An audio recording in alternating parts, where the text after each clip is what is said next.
자, 반갑습니다.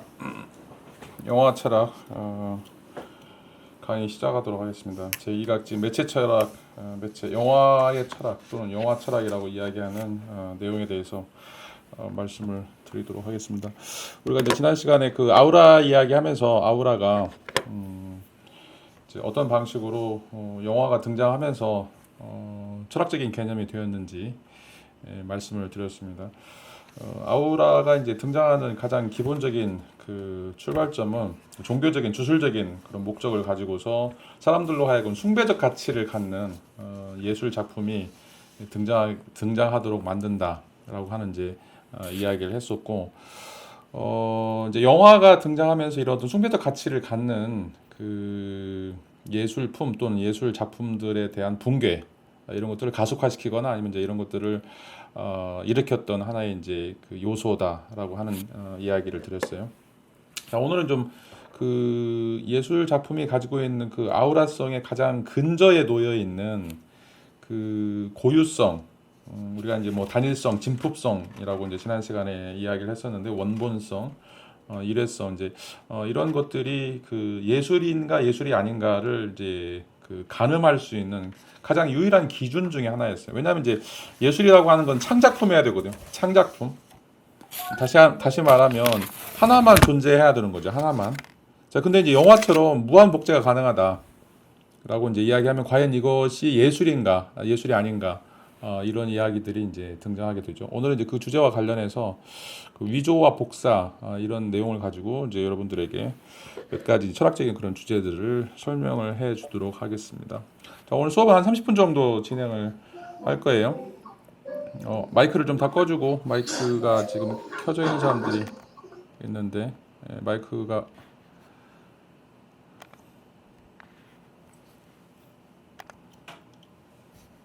마이크는 꺼주시고 그 웹캠은 켜주시고, 지금 여러분 다 지금 스캔하고 있으니까.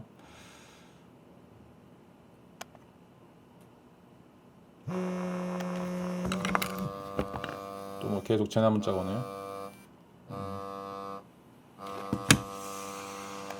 큰일 났어요, 큰일 났어 지금. 엊그저께도 지금 기숙사에서 확진자가 나와가지고 지금 뭐 4월 13일 날 개강이 될 수 있을지 굉장히 지금 힘든 상황인데, 여러분들도 가급적 뭐 대면 수업이 진행될 때까지 좀 건강하게 숨어서 잘 지내길 바래요.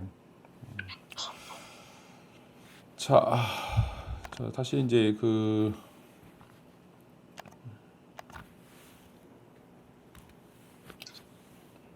이건 이제 왜 갑자기 넘어가지?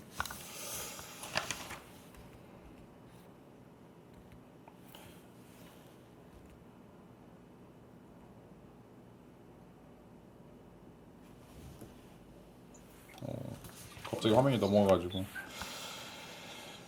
자, 이제 이 그림은 이제 여러분 혹시 이제 그 1997년인가 그럴 거예요. 이제 미스터 빈이 찍은 영화 중에 이제 휘슬러의 어머니다라고 하는 영화가 있는데, 그 미스터 빈이 이제 그 박물관에서 일하는 뭐 큐레이터는 아니고 그냥 직원이었는데, 어떻게 갑자기 소동이 일어나서 이제 큐레이터 자격으로 미국에 있는 박물관에 가서 이 그림을 이제 설명하는 역할을 맡게 돼요. 근데 이제 갑자기 이제 재채기를 하면서 콧물이 그림에 튀어가지고 유화가 이제 얼룩이 졌는데, 그거를 이제 신나로 모르고 닦았는데, 그렇게 되면서 이제 얼굴이 이제 그 유명한 그림의 얼굴이 좀 망가지게 되죠. 그리고 이제 그 망가진 얼굴을 나중에 이제 복구하려고 하는데, 이제 뭐 이것저것 안 되다가 나중에 하는 방법이 이제 포스터를 갖다 붙여요. 포스터를 갖다 붙이고, 그러니까 사진으로 인쇄된 포스터를 갖다 붙이고, 뭐 약간 지금 뭐 스프레이 뿌리고 이래가지고 마치 이제 진짜인 것처럼 전시를 하는 장면이 이제 나오게 되는데, 아무도 몰라요. 이게 이제 진짜인지 가짜인지. 가까이서 이제 보지 않으면, 그걸 이제 정밀 기계로 확인하지 않으면 그렇게 정말 이제 가짜인지 확인할 수가 없어서, 이제 그런 어떤 에피소드를 가지고 이제 코미디가 만들어진 그런 작품인데, 자 여기서 이제 던지고 있는 그런 물음은, 자 예술 작품이라고 하는 것이 복제 가능한가? 이게 이제 철학적인 주제예요. 과연 또 복제된 예술 작품을 예술 작품이라고 이야기할 수 있을 것인가? 라고 하는 거죠. 자, 여러분들이 뭐 루이비통이나 가방 샀는데 여러분 가방이 짝퉁이라고 생각을 해보세요. 근데 다 똑같아. 뭐 소재도 똑같고 거기 들어간 액세서리도 똑같고 가죽도 똑같고. 자, 그런데 이제 이게 짝퉁이야. 자, 그러면 여러분들이 뭐 100만 원, 200만 원 주고 사는 가방인데 그거를 가지고 싶어 하겠어요? 이제 대부분의 사람들은 아, 이게 짝퉁이다, 이게 가짜다, 뭐 그렇게 되면 아무리 그거가 정말로 이제 진품하고 아무런 차이가 없다라고 하더라도 그거를 갖고 싶어 하지는 않을 거예요. 자, 우리가 이제 어떤 것이 진품이냐, 어떤 것이 가품이냐, 어떤 것이 이제 원본이냐, 아니면 어떤 것이 복제품이냐, 이것에 따라서 우리의 기분이 달라져요. 정말 진본이나 원본은 예술인 것 같은데 그렇지 않은 것은 짝퉁이나 이런 어떤 가짜들은 아무리 그게 솜씨가 좋고 진품하고 거의 물리적으로 똑같다고 하더라도 과연 이게 우리가 가치를 부여할 수 있는 것인가라고 하는 것들을 이제 이야기할 수가 있죠. 자, 여기서 이제 진품과 가품의 이제 차이점은 바로 이제 유일성이라고 하는 거예요. 하나밖에 없는 거. 하나밖에 없는 거기 때문에 우리가 뭐 돈을 주거나 아니면 그에 상응하는 어떤 가치를 사기 위해서 여러 가지 이제 소비를 하는 거죠. 그래서 여러분들이 뭐 여기 지금 아테네 파르테논 신전인데 BC 5세기경에 이제 그 만들어진 신전이죠.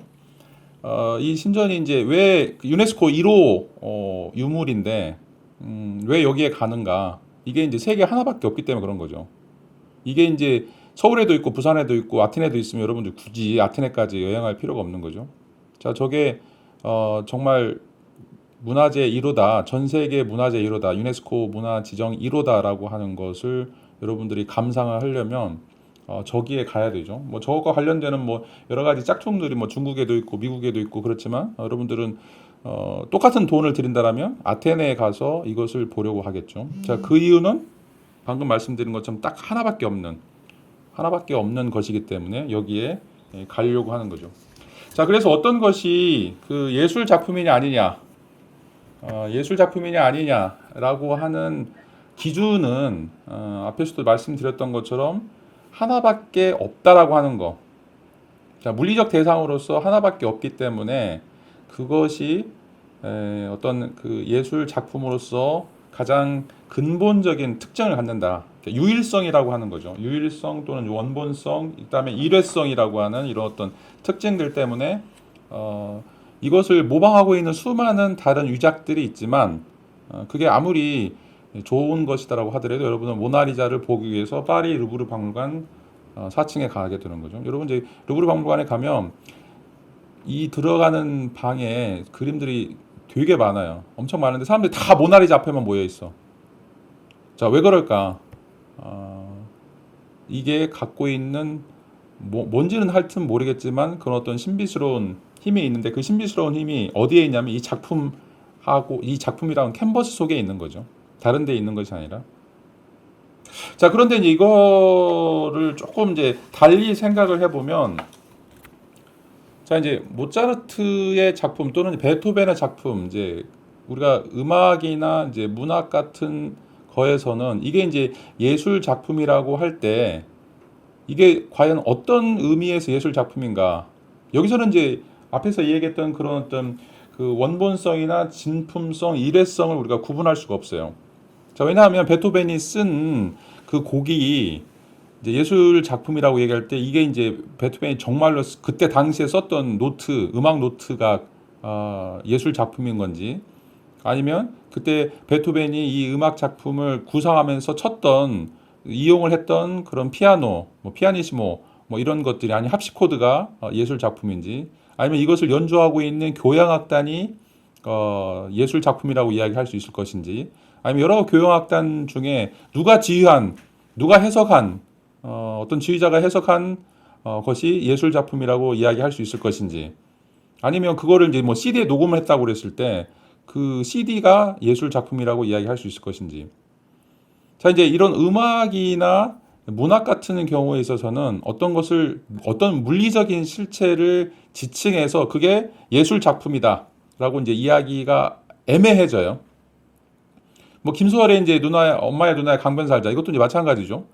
저 김소월이 그런 시를 쓸 때 썼던 노트가 예술 작품인지 아니면 그런 작품들이 출판되어 가지고 우리에게 주어져 있는 책이 예술 작품이라고 이야기할 수 있을 것인지. 자, 여기서 이제 어떤 물리적인 대상을 따지는 것은 이제 무의미하죠. 자, 여기서는 자, 모나리자라 자, 이 아테네에 있는 파르테논 신전에서는 자, 물리적인 것이 유일한 기준이었죠. 하나밖에 없는 거이기 때문에 그 물리적인 기준으로서 이 모나리자 작품 특정한 작품 또 아테네 신전이라고 파르테논 신전이라고 하는 어떤 특정한 이 작품들이 자, 우리가 예술 작품이라고 이제 이야기할 수 있는 거예요. 자, 그런데 그 이제 이런 어떤 그 이제 베토벤이라든지 음악 곡에 있어서 또는 문학적인 형식에 있어서 이런 것들은 이제 정신적인 거죠. 정신적인 것에서 우리가 이제 이런 어떤 독보성 또는 유일성들을 이제 찾기 힘들기 때문에 여기서는 우리가 이제 유형이라고 하는 것과 토큰이라고 하는 것, 그러니까 타입과 토큰이라고 하는 것으로 나눠서 이제 구분을 하게 돼요.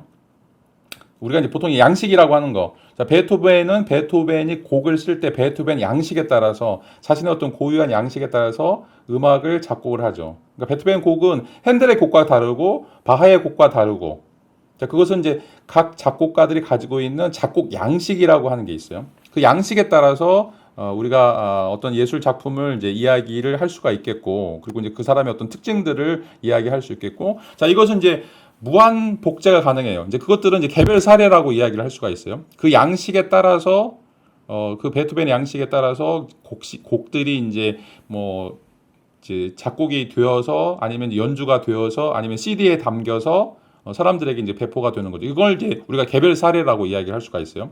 자, 그런데 여기서는 그 한 유형에 따라서 무한 복제되는 개별 사례들에 대해서 우리가 딴지를 걸지는 않아요. 그리고 그것들이 굉장히 그 유일하고 독보적이라고 이야기할 때 그것은 어떤 물리적 대상, CD라든지 책이라든지 아니면 악보라든지 어떤 피아노라든지 어떤 악기라든지 이런 것에 대해서 자, 그게 아주 그 독보적인 것이다라고 이제 이야기하지 않죠. 독보적인 것은 그 사람의 양식이에요.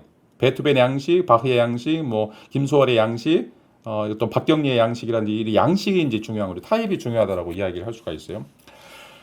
자, 그러면 이제 그 유일성이라고 하는 게 이제 문제가 될 때 그 문제를 해결하는 방식이 이제 두 가지로 있을 수가 있죠. 여기는 이제 그 이탈리아 피사에 있는 석탑인데 이 피사의 석탑을 보면서 이게 이제 유일한 존재자로서 존재할 때 이것을 우리가 이제 무한 복제를 하게 되면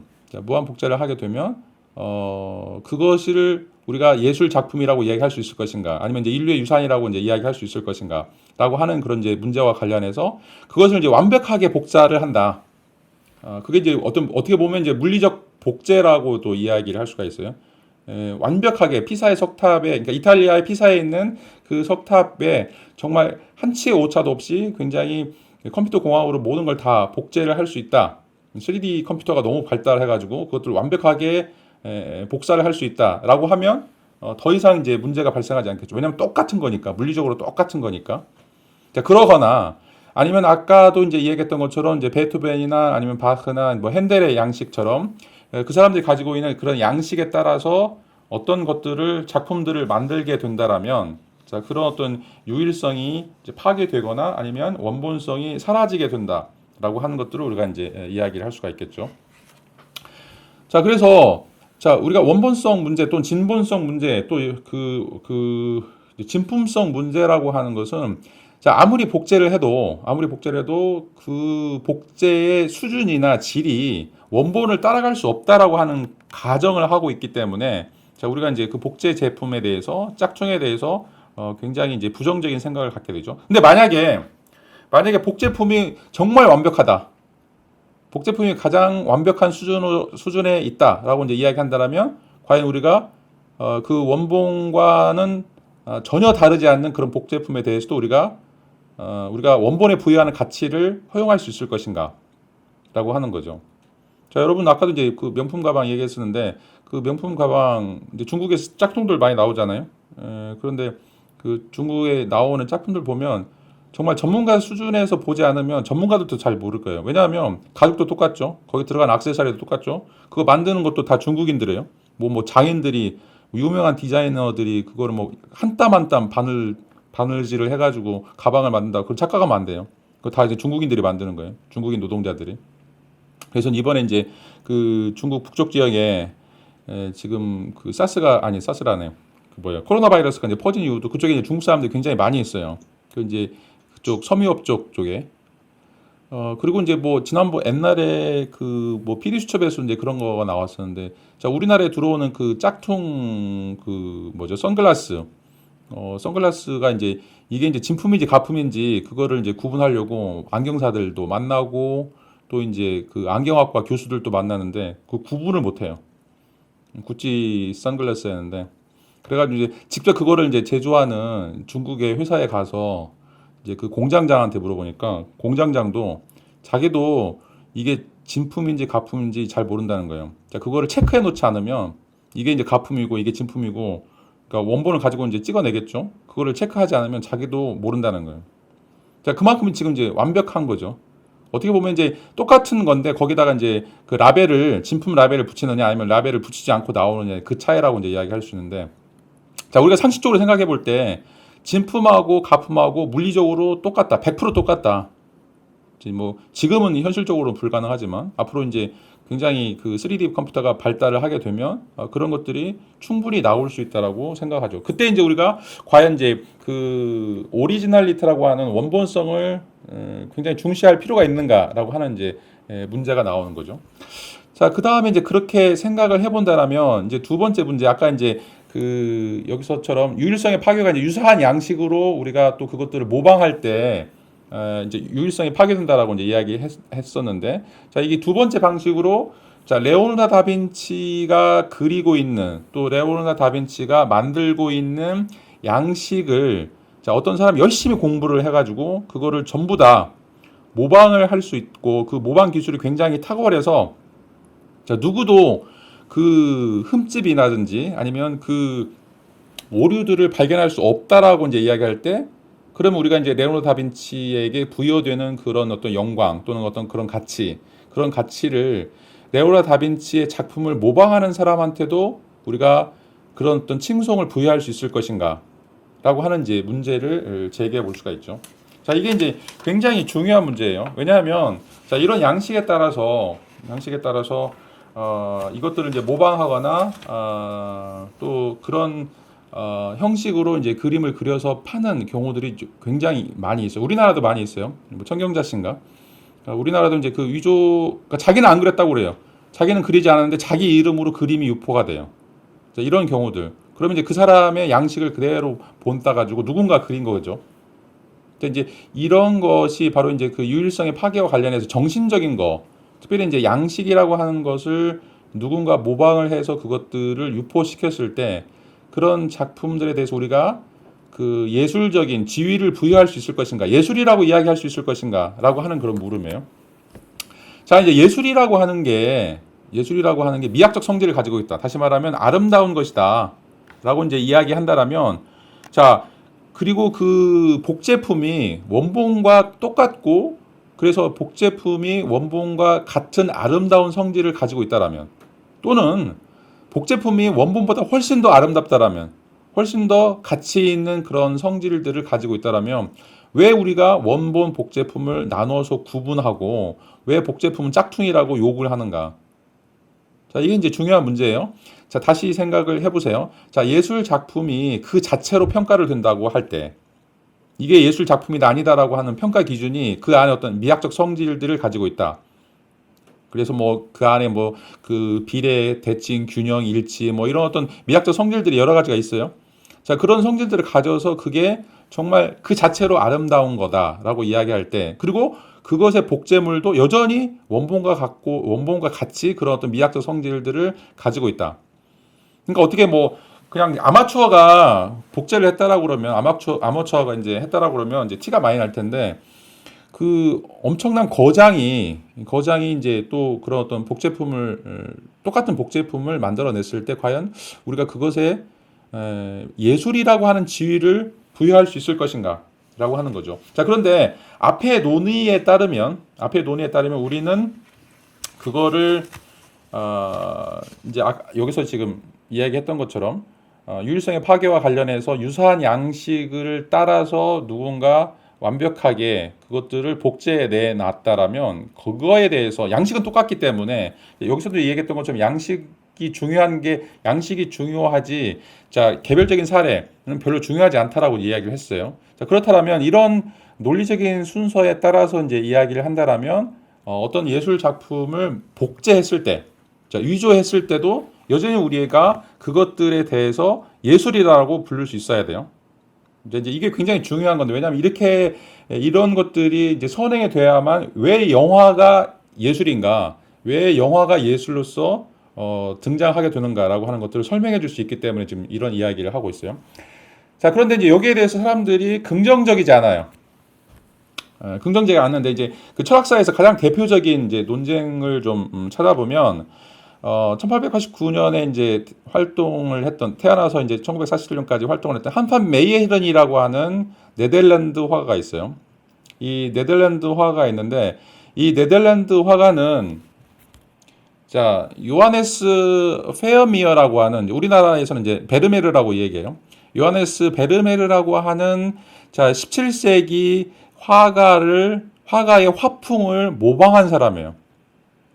이 화풍을 이제 모방한 사람인데 이 베르메르도 이제 네덜란드 화가였고 17세기에 활동했던 사람이죠. 자 그런데 이제 이 한판 메이에르는 너무너무 이제 베르메르를 추모를 했죠. 너무너무 이제 사랑을 해서 이 베르메르가 이탈리아에 이제 유학을 했었는데 이탈리아에 유학을 가서 거기서 이제 배웠던 그런 기술을 전수를 받고 또 그 베르메르가 이제 작품을 구상했던 모든 곳들을 전부 다 찾아다니면서 거기서 이제 필요한 것들을 다 공부를 해요. 그래가지고 이제 베르메르의 아주 그것들을 모방할 수 있는 그런 기술들을 갖고 그것이 아주 뛰어난 예술성을 갖게 되는 그런 어떤 특성을 갖게 되는 그런 예술 작품을 이제 만들어내게 되는데 자, 그 대표적인 게 바로 이제 여기서 그림에서 보여지고 있는 자, 동방 박사들과 함께 있는 예수라고 하는 그런 작품이에요. 자, 이거는 베르메르의 화풍을 이용을 해서 자, 이런 그림을 그렸고 자, 그 뒤에 이 한판 메이에르는 자기 친구에게 이 그림을 줘요. 자, 이거는 이제 베르메르 작품이야. 잘 갖고 있어라고 이야기하죠. 근데 이제 이 친구도 전문가였고 이게 이제 베르메르에 알려지지 않은 작품이라고 생각을 했어요. 자, 그런데 이제 1945년에 2차 대전이 이제 발발을 하면서 그때 이제 이 베르메르의 대부분의 작품을 히틀러가 수집을 했어요. 워낙 뛰어난 작품들이기 때문에. 자, 수집했는데 그 수집 작품들 속에 이 한판 메이언이 그렸던 위작들이 또 들어갔어요. 거기에 이제 포함이 된 거죠. 이제 그래서 이제 나중에 이제 그 한판 메이에른이 이 그림들이 이제 자기가 그린 그림이다라고 이야기를 하는데 아무도 믿어주지 않아요. 이 작품은 너무나 베르메르의 화풍 또 베르메르가 그리고 있는 양식과 너무 일치하고 있기 때문에 네가 그렸을 리가 없다. 이거는 이제 진품이다. 네가 그랬다라고 하는 것은 거짓말이다라고 이제 이야기하니까 이제 이 한판 메이에른이 나중에 이제 그 나치에 협력했다라고 하는 이유 때문에 이제 재판을 받게 되는데 거기서 자기가 직접 그림을 그려요. 이 그림을 이게 내가 그린 그림이다라고 이야기하면서 똑같이 그리는 거죠. 그러니까 이제 그 정도로 지금 한판 메이에르는 베르메르 작품을 모방할 수 있는 아주 탁월한 기술을 가지고 있었고, 자 그래서 이제 이게 진품인지 가품인지 정도를 구분할 수 없을 정도, 전문가들도 구분할 수 없을 정도로 아주 탁월한 능력을 보여주고 있는 거예요. 자, 베르메르는 이제 여러분 잘 아시다시피 이제 그 귀걸이를 낀 진주 귀걸이를 낀 이제 이 소녀라고 여러분 많이 봤던 작품이죠. 이런 작품뿐만 아니라 굉장히 이제 많이 알려져 있는 그런 작품들이 베르메르의 작품인데, 이제 한판 메이에르는 이제 이 작품들을 이제 모방을 해서, 그러니까 양식을 모방한 거죠. 양식을 모방을 해서 그림들을 판매를 하게 돼요. 또 판매도 하고 이제 사람들에게 소개도 하고. 이것도 이제 엠마오에서의 이제 식사다라고 하는 것도, 이것도 이제 양식에 따라서 그린 그림이에요. 누가 봐도 이건 이제 베르메르가 쓰고 있는 양식이고 질감이고 또 이제 그런 화풍이다라고 이제 생각을 할 수밖에 없는 것이죠. 자, 그래서 이제 그 나중에 이제 이게 이제 위조다라고 하는 것 때문에 이제 재판을 받고 자기가 이제 직접 그래가지고 이게 이제 다 위조다라고 하는 것, 그래서 자기는 이제 그 나치하고 협력하지 않았다라고 하는 것을 이제 그렇게 무죄를 증명하는데, 그 이후에 이제 네덜란드 정부에서 이 그림을 불태워버려요. 근데 그 네덜란드에 있는 화가 단체가 전부 다 들고 일어나서 이거 불태우지 말아라, 이거는 베르메르 작품이다, 쟤는 거짓말하고 있다 라고 이제 이야기할 정도로 큰 소동이 일어났어요. 막 그래서 이제 불태우는 거 장면을 보면서 막 예술가들이 울고 그런 장면들이 있어요. 이게 지금 세기에 하나 둘 나올까 말까 하는 이런 작품인데 왜 이거를 불태우냐라고 하는 거죠. 자, 이제 지금 들어보면 되게 웃기는 것처럼 보이는데, 자, 이때 당시에는 이런 화풍을 이용을 해서 이런 어떤 작품을 남길 수 있다라고 하는 거, 그리고 이제 그렇게 뛰어난 능력을 가지고 있었다라고 하는 거에 대해서 여러 가지 이제 이론들이 등장을 하게 돼요. 자, 이게 이제 철학사에서 등장하고 있는 위조, 과연 위조라고 하는 것이 나쁜 것인가? 진품을 이제 보완한다라고 하는 입장, 또는 진품보다 뛰어난 어떤 작품들, 또는 이제 그 어떤 천재 화가가 너무나 짧게 살아가지고 그 사람이 이제 오래오래 살았으면 더 많은 작품들을 남겼을 텐데, 그 뒤에 어떤 모방자가 그 사람의 화풍을 이용을 해서 더 많은 작품들을 남기는 이런 어떤 작업들이 과연 부정적인가? 과연 나쁘다라고만 이야기를 해야 되는가? 라고 이제 이야기를 할 수가 있겠죠. 자, 여기에 대해서 이제 이러한 철학적인 물음을 좀 던져보고 그것에 대한 어떤 답변들을 좀 해갈 수 있는데, 자, 첫 번째는 이제 왜 위조가 나쁜가? 라고 하는 거죠. 왜 위조가 나쁜가? 자, 위조가 나쁜 이유는 뭐 여러분 잘 알다시피 위조는 거짓말 아니냐, 어떤 부정직한 수단을 통해서 작품을 제작했기 때문에 위조는 나쁘다라고 이제 이야기하죠. 그래서 이제 아무리 그 작품이 훌륭하다, 미학적인 어떤 예술적으로 굉장히 큰 가치가 있다라고 하더라도 이건 이제 부정직한 수단을 통해서 유포가 된 것이기 때문에 나쁜 것이다 라고 하는 이제 답변을 할 수 있겠죠. 자, 그런데 여기에 대해서 우리는 이렇게 반박을 할 수가 있어요. 자, 예술 작품을 예술 작품이라고 규정하는 기준은 뭐예요? 자, 그것은 작품 그 자체가 돼야 되는 거죠. 자, 그 작품 그 자체가 예술성이 있느냐 없느냐라고 하는 문제이지, 자, 작품 외적인 요소, 그거를 어떤 위조하는 위조 전문가가 그렸다, 위조 전문가가 그렸다고 하더라도 그 그림이 너무 뛰어난 예술성을 가지고 있다라면, 자, 이건 이제 어떤 외적인 요소와 내적인 요소를 구분할 필요가 있다라고 이야기를 하는 거죠. 자, 그래서 외적인 요소는 물론 이 사람이 이렇게 거짓말을 해가지고 부정직한 수단으로 작품을 만들었지만, 그렇지만 그 작품이 갖고 있는 내적인 속성, 그 내적인 요소는 너무 훌륭한 것이기 때문에 그건 인정해줘야지 않느냐라고 하는 이제 이야기를 해볼 수가 있겠죠. 자, 그 다음에 이제 또 만약에 베르메르가 이 고객에게 사기를 쳤다라면 그 작품도 그 가치가 하락할 것인가? 이것도 이제 똑같은 맥락이죠. 그러니까 화가 자체에 대해서 반감을 갖는 것하고 작품 자체에 대해서 가치를 인정하고 하는 문제는 따로 띄어서 생각을 해야 된다라고 하는 거죠. 자, 예술은 예술 작품 그 자체로 볼 것인가, 아니면 예술과 연관되어 있는 어떤 것과 그 동일시할 것인가라고 하는 그런 문제.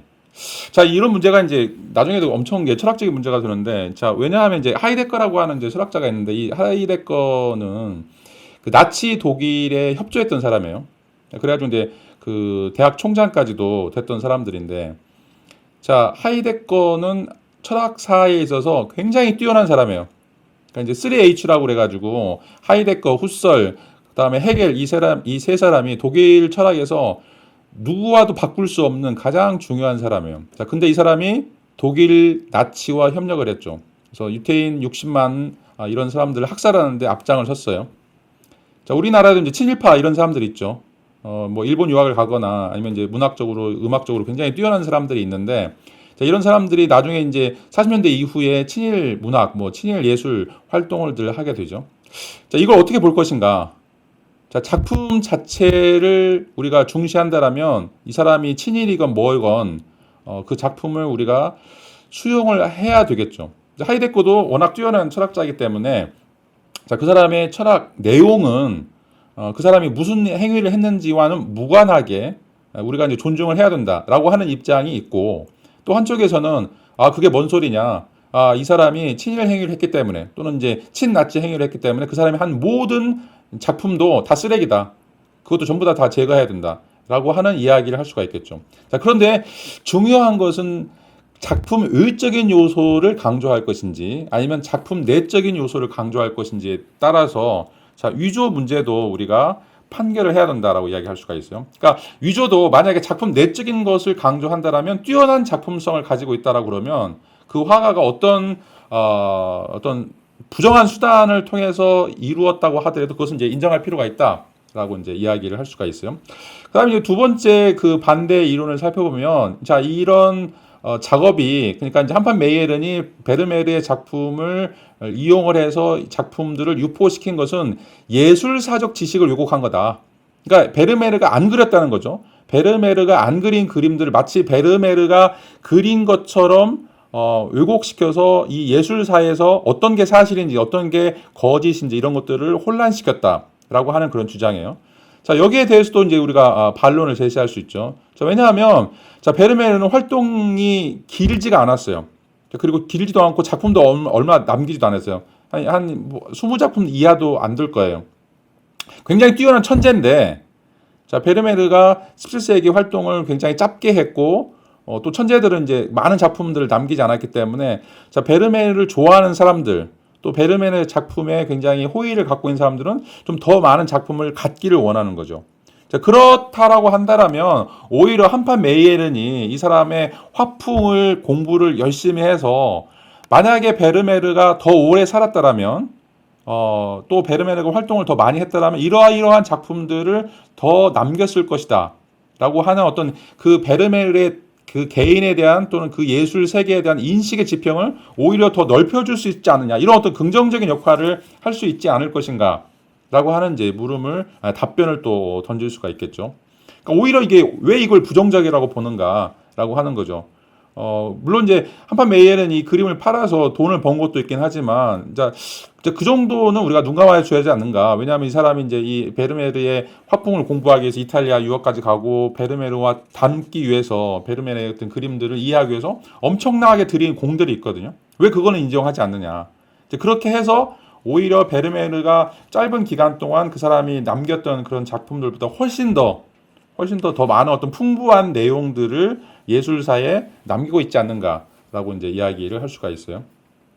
자, 이거는 이제 그 작품 내적인 요소와 이제 작품 외적인 요소와 이제 관련해서 우리가 좀 제기할 수 있는 그런 물음들이라고 이제 이야기할 수 있겠고, 또 이제 두 번째 측면에서는 만약에 이제 그런 그 둘의 관계를 떠나서, 네가 이제 잘못했다. 위조는 이제 불법이니까 잘못했다.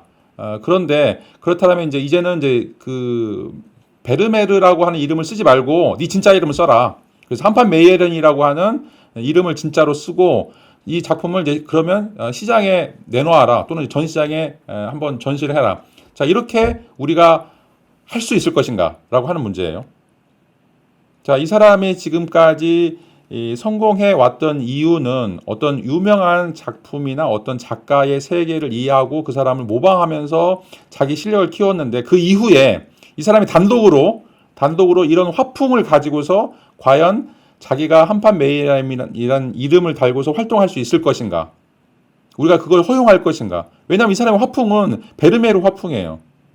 그리고 베르메르와 굉장히 유사한 형태의 그런 어떤 작품들을 이제 만들어 놨고, 이런 상황에서 과연 우리가 한판 메이에른이 이런 활동들을 하게 우리가 허용할 것인가, 사회적으로 허용할 것인가라고 하는 문제죠.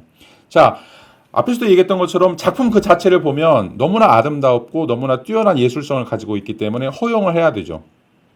자, 그런데 작품 외적인 요소에서 보면 자, 이 사람은 계속해서 사기를 쳐왔고 그런 의미에서 부정직한 사람이기 때문에 그 작품성이 아무리 뛰어나다고 하더라도 그 사람은 뭔가 사회적으로 금기시 돼야 되는, 뭔가 제지당해야 되는 그런 어떤 측면들을 고려해 줘야 된다라고 이제 이야기를 할 수가 있겠죠. 자, 여러분들은 이제 어떤 것을 선택할 것인지, 작품 내적인 것을 선택할 것인지, 작품 외적인 것을 선택할 것인지 이런 고민들이 들 수밖에 없어요. 자, 이게 이제 앞에서도 얘기했던 그 작품의 유일성과 관련돼 있다라고 하는 것인데, 그런 서로 관련된 것들 중에서 어떤 방식으로 우리가 이게 이제 진품인지 가품인지 이제 이런 어떤 것들을 어떻게 구분할 것인지, 또 구분을 할 때 작품 내적인 것으로 볼 것인지 아니면 작품 내적인 것과 또는 작품 외적인 어떤 관계들을 봐서 설명을 할 것인지, 자, 이런 내용들이 굉장히 이제 복잡하게 얽혀 있어요.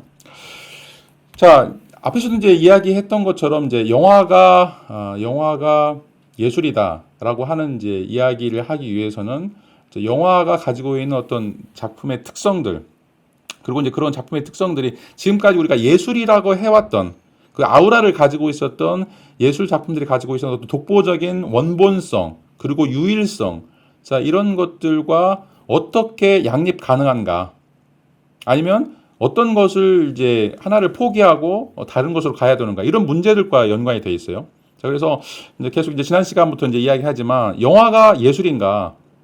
자, 이제 그 발터 베냐민은 영화가 예술이다라고 하는 것들을 지금 설명하기 위해서 아우라 개념을 끌어들여 왔고, 그 아우라 개념의 가장 핵심적인 것은 하나밖에 없다라고 하는 거예요. 하나밖에 없으니까 우리가 그거에 대해서 숭배 가치를 부여하고 그것들로 하여금 어떤 종교적인 힘을 갖도록 해준다라고 하는 거였고, 자, 그런데 이제 발터 베냐민은 영화가 예술이 되기 위해서는 이 아우라를 허물어야 돼요. 이 아우라를 허물어서 더 이상 그 원본성이라고 하는 거 또는 종교적 가치라고 하는 거, 이런 것들을 허물지 않으면 더 이상 그 예술의 기준이 이제 그 고대 또는 고전 예술의 개념이 영화에는 적용될 수 없다라고 하는 걸 알고 있는 거죠. 자, 그래서 영화를 예술로 만들기 위해서는 기존에 있었던 그런 어떤 고전적인 개념들, 고전적인 예술에 대한 개념들을 어떻게 하면 허물 것인가 라고 하는 이제 그런 이제 고민들이 있었다라고 하는 걸 우리가 지난 시간에 말씀드렸고, 자, 이제 지금 우리가 이야기하는 것들을 좀 여러분들이 좀 생각을 해보면 위조에 대해서, 그 복제에 대해서 약간씩은 조금 긍정적으로 생각하게 될 거예요.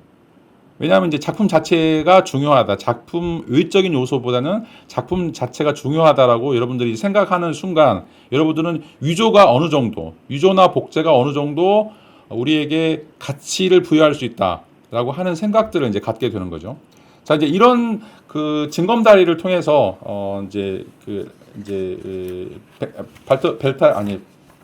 계속 말이 꼬이는데, 발터 베냐민이 자신의 이제 이론들을 좀 더 설명하고 있는데, 자, 이제 오늘 수업은 이제 한 30분만 하려고 했는데 더 시간이 좀 많이 늘었는데, 여기서 좀 마치도록 하고, 다음 시간에 좀 위조와 관련해서 조금 다른 주제들, 이제 앞에서 얘기했던 건 위조를 어떻게 위조라고 우리가 판별할 수 있느냐, 위조를 우리가 구분할 수 있을 정도의 능력을 우리가 가지고 있느냐라고 하는 거를 좀 한번 이야기해 보도록 하겠습니다. 그래서 하여튼 이제 궁극적으로 가서는 위조도 예술에서는 허용돼야 된다. 이런 것들이 확보가 돼야만이 이제 예술로서 영화라고 하는 것이 그런 어떤 지위가 이제 부여될 수 있다라고 이야기를 할 수가 있습니다. 이런 내용들을 어떻게 이제 철학자들이 계속해서 끌고 가고 있는지, 이런 내용들을 이제 다음 시간에 다뤄보도록 하겠습니다. 자, 오늘 수업은 여기서 마치도록 하겠습니다. 자, 수고 많으셨습니다. 감사합니다.